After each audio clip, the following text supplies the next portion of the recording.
thanks for joining us today. Appreciate you taking the time out. It's always good to talk with you, but great to have you onto this video series, particularly as data is what you guys are all about. So that's probably that's running through the theme with all of these conversations that we are having on this video series. And without using the rude word, AI won't make a rubbish hotel a good hotel, so to speak.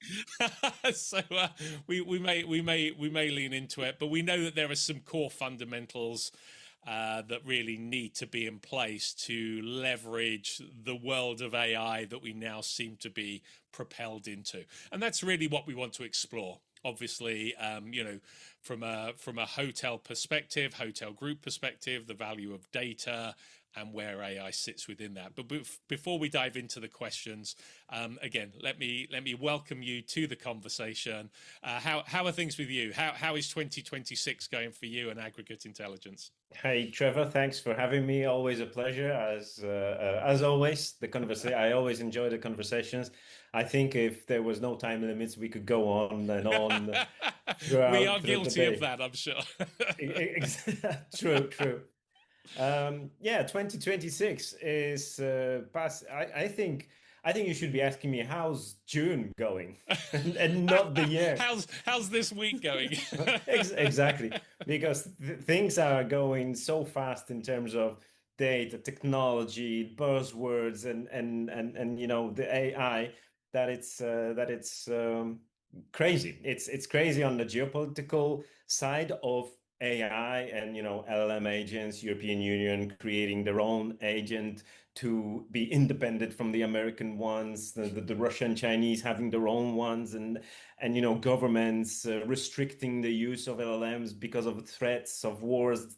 It's kind of very, very deep and interesting subject, changing every week, as we say. But within our perspective, in the travel space, the hotels, I think it's also sped up. I think everybody's now. A year ago when we've met on the revenue conference, we were talking about LLMs, who's using, ChatGPT, who's using Claude Perplexity. And now it's more of, about, who's using agentic workflows and who's everybody knows now the LLMs. So it's a fast pace of change. You're right. In the space of a year, that conversation, because 2024 was kind of ChatGPT and bringing AI to the mass market in that sense. So it was suddenly more understandable. 2026, we know in the conversations we were seeing, was suddenly talking about the agentic AI will be the next evolution of it. And now 2025, and then in 2026, that's exactly where we are. And we're starting to see, as you say, those workflows and how that's evolving. And yeah, it's an interest, as you say, it's an interesting time. It's an interesting space to watch. Indeed. Well, just to add on that, 2025 was also about will AI replace humans, right? Type of conversation. Yeah. And now I see that there's a big narrative saying that human in the loop is needed, and AI will not replace humans. But at the same time, you see the big data companies going through a lot of layoffs, etc., agentic frameworks. What was the last one I read was that Spotify senior developers did not write a code since December last year because through WhatsApp they actually instruct the agents to actually build in the products. So 2025 was about will AI replace humans? 2026 is a narrative. No, it won't. Yep. Well, let's see what 2027 will prove. We can be back into that conversation again. I think, oh yes, it can. And it just has, and goodbye. Exactly. Yeah. Yeah, well, that's something we can revisit. Well, when we come to our predictions at the end of 2026, we can look back on the ones Yeah. last year and we can look forward to 2027. So we'll bookmark you for we'll bookmark you for that. That should be interesting. So the first question we're asking all of our partners is how do you assess whether a hotel's current commercial operation is genuinely ready for AI? And when I'm talking hotel, we're talking, it could be individual, small group, large group, and I know there's a lot of variabilities within there. So we are being fairly generic in the question. But how would we assess whether a hotel's current commercial operation is genuinely ready for AI? And as a supplement to that, if they're not ready, or those that you see aren't ready, are there any common gaps? Hmm. Well, a good question. I like that it's generic. I would expand its generics into any other industry Mm-hmm. because most of the businesses are data businesses. They Yep. rely on their own data, whether it's a small hotel, a large hotel chain, or a company like ours or any other. It's a company with data. And now with the AI agentification era, each of these companies are thinking about how to implement the AI and thinking, are we AI ready? And Mm-hmm. I would say, based on our experience, past now, but still an experience, none of the company in the beginning is ready for AI because the None. change is so big. No, I Oh, would say okay. 10 out of 10, 10 out of 10 will not be ready. And there's some fundamental work that needs to be done where a lot of companies can either hire a very expensive consultancy companies that lead that conversion through, or they have to grow it themselves. But they have to be very conscious of what it really means for the company to be AI ready. Can you And kind of compartmentalize those areas where yes, so they need to? obviously it's the data, Hmm. but I think the data is the easiest part. Even Okay. though that we know that data can be sometimes messy from various different sources, uncorrelated, structured, non-structured, etc. This, I think, is something that could be fairly easy to fix. Okay. You need a data engineer, maybe a data scientist to help you out with it, and with the agent's help, you can now cure a lot of big data. There's clouds, there's delta lakes, so that kind of already has a well-formed path on how to do that. Hmm. But the most important part, aside the data, is the company and how the company is making decisions and what processes the company has. Okay. And that's really the key, because if the company is driven by day on day, finger in the air, emotional driven decisions on pricing, distribution, reactive to operations, then that's pretty messy. Hmm. And if you add AI on the messy, you get 1,000 times messier. Magnified, messy. That's exactly that's Yeah. how you framed it. A good hotel and hotel Rubbish for hotel. rubbish hotel. Yeah. And that's the most difficult part to implement in the company. It Hmm. needs to come from the leaders, obviously, Yep. and because it's a completely different mindset. So it's the data, it's the company culture and the processes, and then there's a constant feedback loop required so that the decision that you made, you no longer wait, for a monthly report to see whether they were correct or not, but you need to have an instant feedback on your decisions. Interesting. And based on those three things, the company can say we are AI ready. So So kind of it data process, and then the people, the leadership, and the teams, and how they're using it, and training, and all that kind of jazz. Yeah. exactly. And think about it this way. If if you let's say we're bringing AI into revenue management. Let's say your revenue manager has the strategy and has some tactics, some rules, etc., whether they use the system or not. And then something happens, they emotionally react because the competition or because the reservations dropped, group left, and whatnot. And that unprocessed behavior Hmm. is being fed to AI. And then Right. Yeah. AI replicates that regardless whether it was good pricing decision, business decision, or not. It's just been fed a set of data and it calculates. Exactly, Yeah. exactly. And what we need to also understand that the LLMs are word processors, and the real artificial intelligence, like we know from the Terminator, is not there yet. What we call AI is not that AI. Yeah. It's a Yeah. different type of AI. So it learns on the data that it's being provided with. It doesn't know any other data. So if you teach it wrong, it will produce wrong. So So the that classic out of rubbish the in, day, rubbish out kind of thing. exactly. Yeah. Yeah. Multiplied by I don't know how many times. Yeah. And another way to look at it, and every hotel owner or hotel manager can actually visualize that. Imagine I come to you and I say, I have for you 100 very skilled professional employees for you for free, and they work 24/7. Yeah. So now, what do you do with those 100 people that you have in your resources?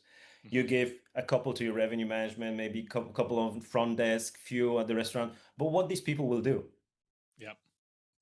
if you don't train them to do things properly, they will just copy paste the same thing that's been going on forever in your hotel. So you can't really expect to change your hotel from rubbish to hit hotel by just applying 100 people on it and leaving them with what it is. You got to figure out the rules, the processes, the decision-making structure, so that if you cannot explain your pricing in 2 sentences to a human, you won't be able to explain that to an AI, Yeah. right? So if you think about if you want to be AI ready, think about receiving 100 people for free that will work 24/7 for your operations, business, revenue, sales, marketing, etc. If you can utilize them, then that's great. Your kind of processes are in shape. But if you don't know what to do with them, you're not AI ready. And I guess on that point, if you're giving some of them to each of your departments, not only do you need to be able to tell those digital employees, AI employees, what to do clearly, but also the oversight of the people that are now managing those AI employees. They need to know what the strengths and weaknesses are of their new AI employees and how to evaluate whether they're doing what they're doing and whether they should be doing and how they should be developing and training them. Oh, by all means, that's that human in the loop that is Hmm. today in 2026 Yeah, the still topic. needed, Yeah, but it really has a very important role with it. The the LLMs of today are completely different to LLMs from last year and previous years. They got so much better than mm, they are so realistic. I think we discussed about that yeah, previously. It's very hard to tell whether they talk true or hmm, whether they hallucinate. hmm, And then there's this other thing that has developed over the last year, which is uh, um, which is the ability of the person to trust LLM because it's easier to trust it rather than question it. question it. Yeah, yeah, yeah, And therefore you can apply AI in your operations, in your marketing teams, etc. And you think it's working well, but it may not. It may just hallucinate, and it will affect your business without you realizing it affects your business. But if you know how to set these things up, and I think that this is where all these professional companies come in with help, because every business will jump into trying to see if we can apply some AI.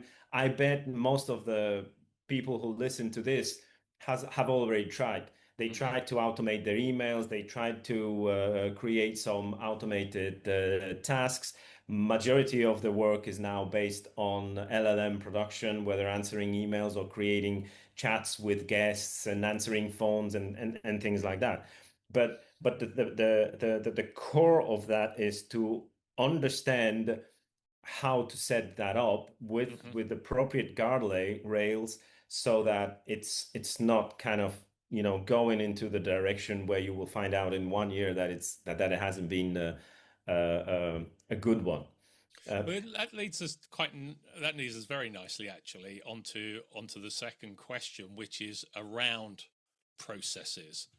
And I guess how would you assess whether a hotel has good processes but maybe poor outcomes as compared to one that is genuinely set up? I think if a leader of the company, a general manager or a senior director, is able to very cleanly explain who decides what, when, and why, then they're in a good shape. Okay.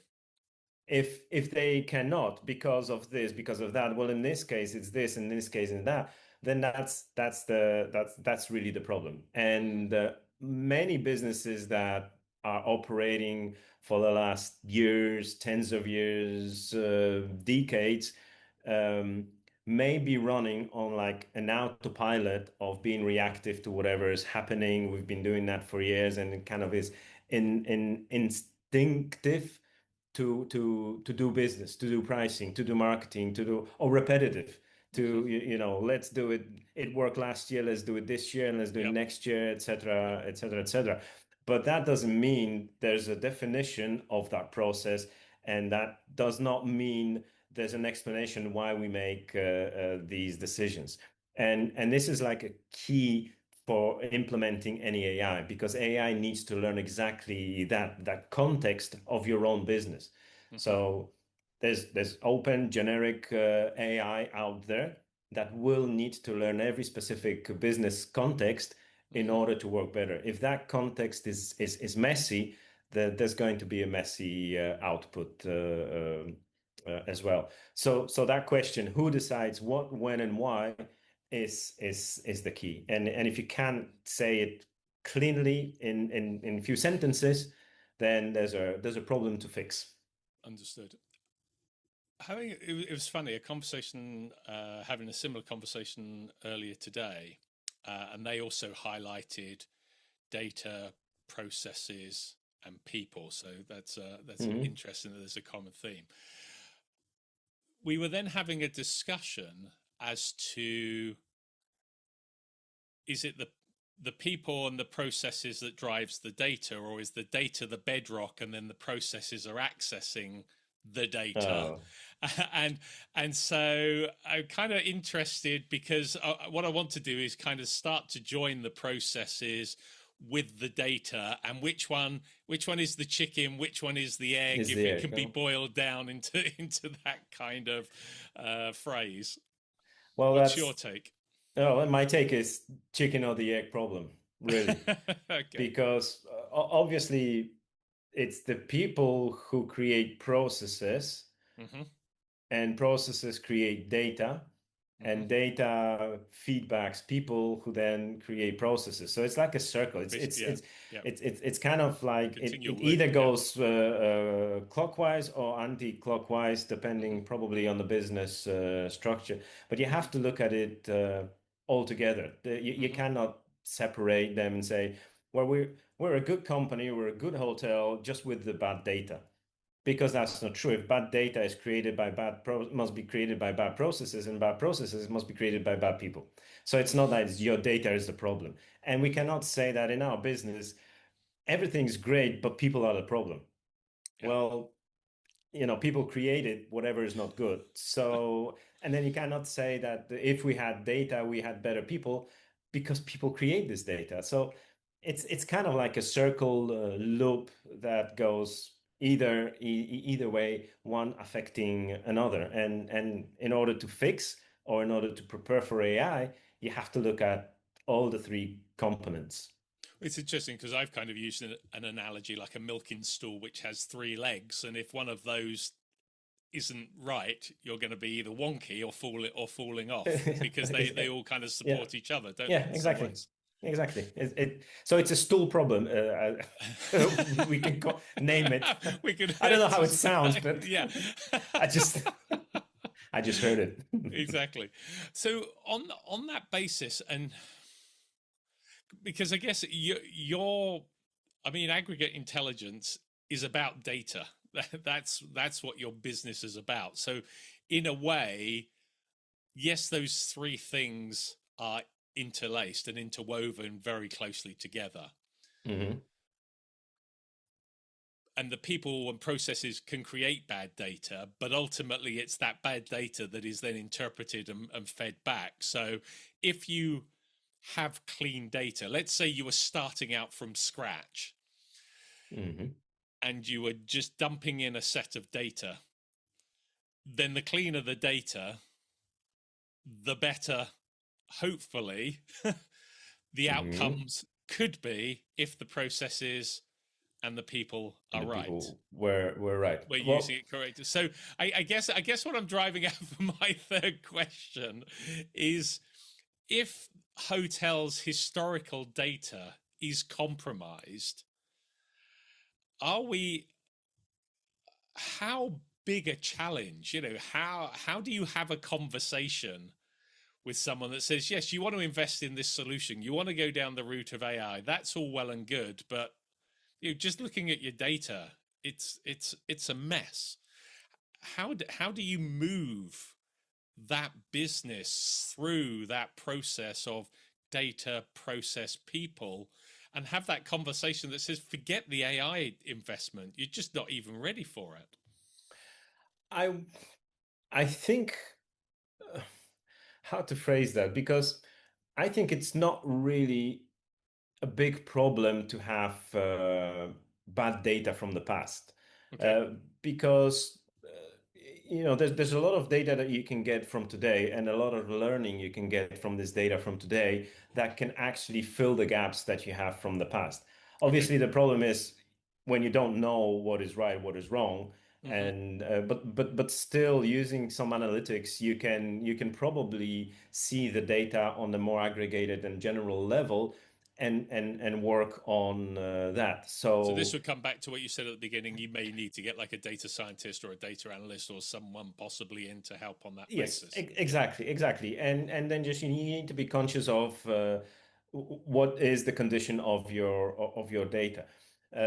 But in order to actually move towards the AI agent-ready data, and I can relate that because this is what we have done, Mm-hmm. is a jump, not probably it is difficult because people who with bigger minds did this, so I might be a little underestimating them, but it seemed very simple to get this data agent ready, Mm-hmm. because you need to understand first how the AI is consuming the data. So it's not just what's in the data, but how this data is prepared, how the agents are reading the data, the indexes, the instructions. If you're an agent, read this type of files that Yep. come along with the data so that the agents can deal with that. So that's one thing.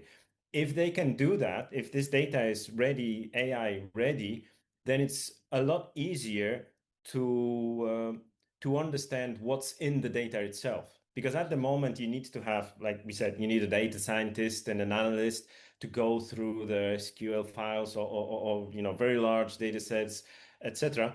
But if you have that data connected with an agent, you can see and start cleaning that up, normalizing this data, and the agents Okay. will help you. Mm-hmm. So, So there's your so little I employees again that you're plugging well, into. Yeah. exactly. But it's much easier dealing with the data when it's agent ready.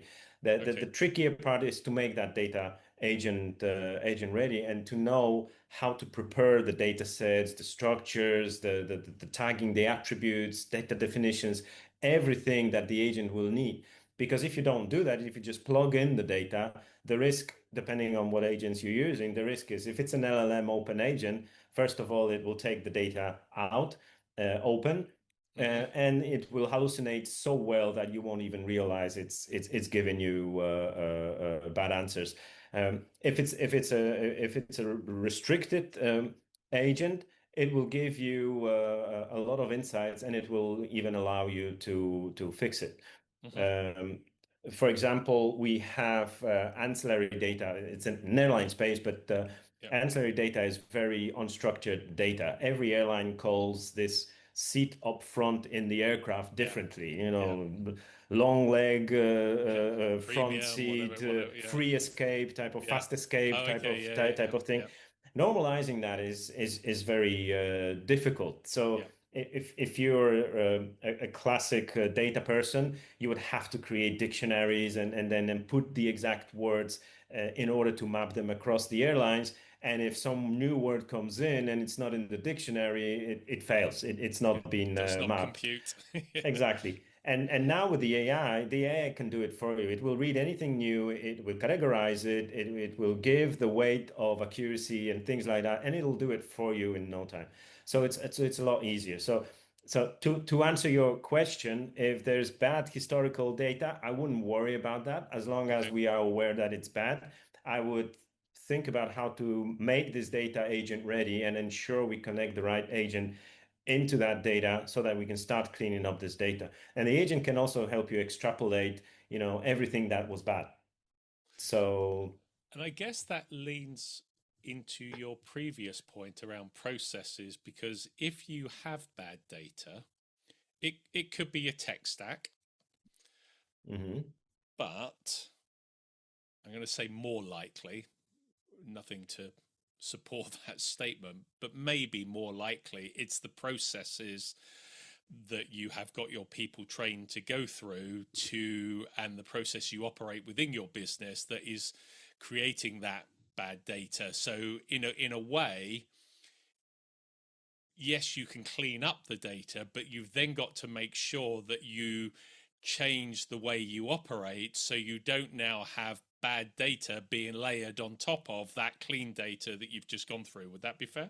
Well, yes, absolutely. I mean, the mindset is key. Even if you fix the data, you have to make sure that you don't come back to the bad data or Yeah. or wrong data. So by all means, it's the mindset that needs to be changed, and that mindset needs to be it needs a very big change. It's we in the hotel industry, I think it was Cloudbeds that said that an average hotel deals with 25 different technology providers, Hmm. each one of them different data, each one of them different data types, schemas, Yeah. etc. And people are used to work in Excel, Hmm. right? Maybe somebody will be used to work in pivot.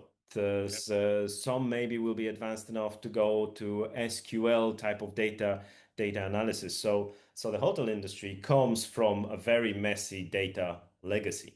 Hmm. So, and very undisciplined, because some hotels measure this day. Some hotels know the variable cost of a room. Some don't. Some know food cost, what food cost is. Some don't. So we come from a messy data legacy, and getting that into an AI ready requires a completely different mindset that people had for over the years.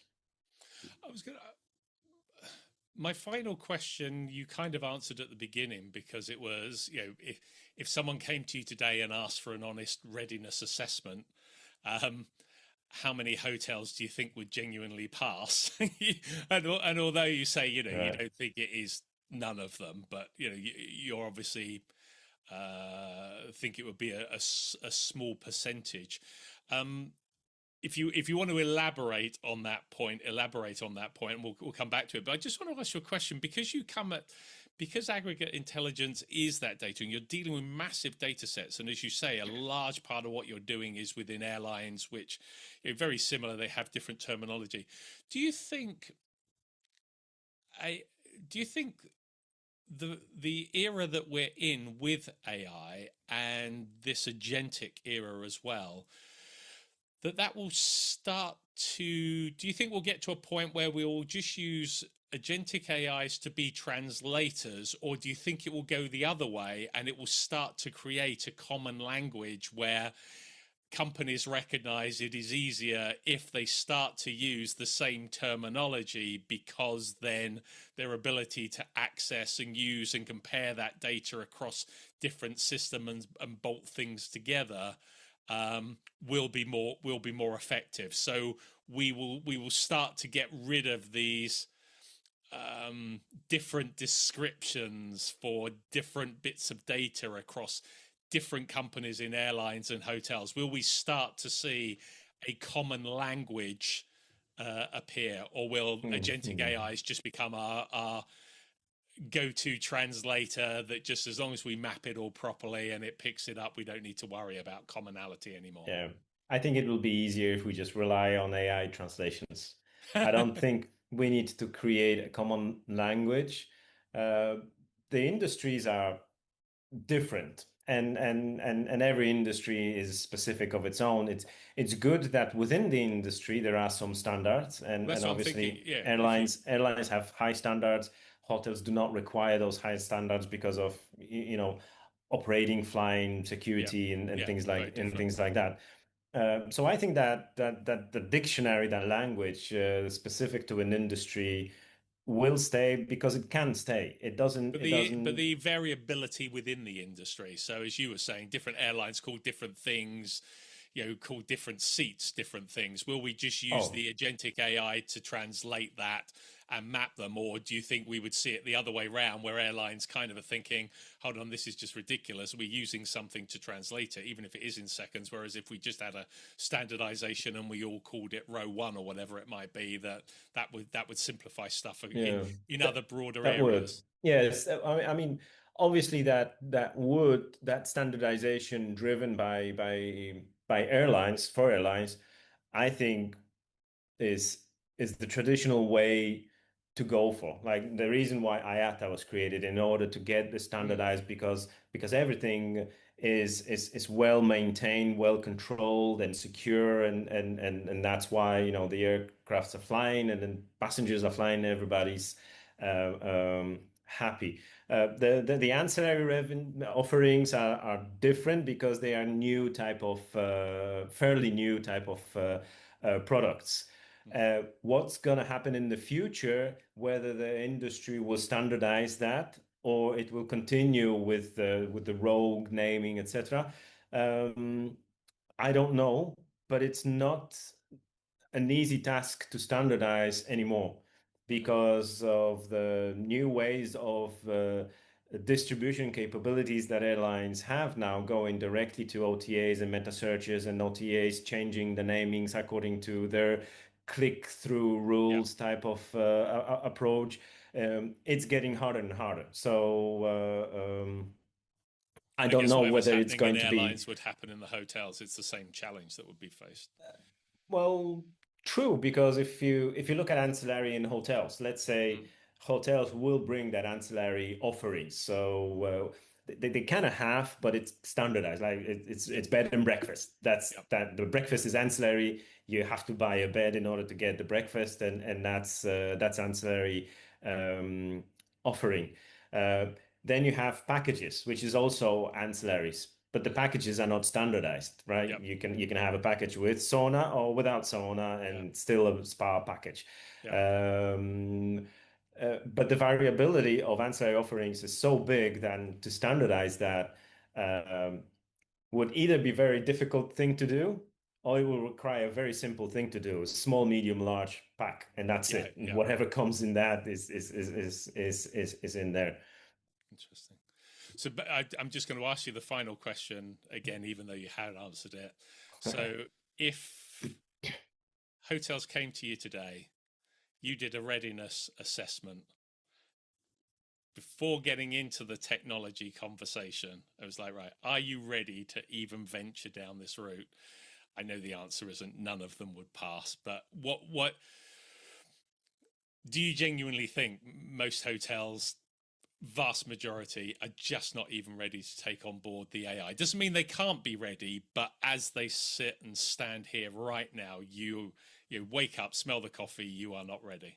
Okay, so let me rephrase that. Cool. I thought I'd give you the chance Ho to. hotels that already are AI ready, they are AI ready, right? So They already there have it. may be a Yeah. number of hotels that's already AI ready, Yeah. but all the other hotels are not AI ready, and they need to do this first step of data discipline processes, etc., in order to be AI ready.